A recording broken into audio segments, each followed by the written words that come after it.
A ka qenë një mbijetesë emocionale a një lojë për ty? Për mu ka qenë emocionale gjithçka, edhe asnjëherë në kuadër të lojës, sepse si natyrë unë edhe jashtë shtëpisë jam po i njëjti. Bileti ke qenë ajo në fillim kur më thëshë po kam frikë për ty me hy brenda për shkak se atje janë karaktere të ndryshme, sepse ne është fakt që jashtë kemi mundësinë me zgjedh me kanë me qëndru, me kanë me nda kafën, mëngjesin, mbrëmjet, një muhabet, jashtë e kemi të drejtën e plot për me zgjedh me kërrim. Aty nuk e kite këtë drejt, aty kemi ambientu deshte ose s'deshte me personazhe të cilat ti në jetën reale ndoshta edhe nuk ki qef as me i pa, edhe normalisht aty sfidohet personaliteti, karakteri jot,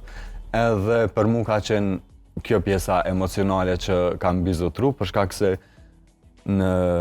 luftën e brendshme të qëndrimit aty, jom përballë me personazhe të cilat nuk kanë lidhje me atë se çfarë jam unë, ose çka prezantoj unë, ose çka dua të prezantoj në të ardhmen, kanë qenë karaktere që nuk përputhen me normat e shoqërisë ku unë rrim, me kë unë ndaj kafen, por kjo është sfida, kjo ka qenë sfida, edhe besoj që ja kam dalë në mënyrë më të mirë.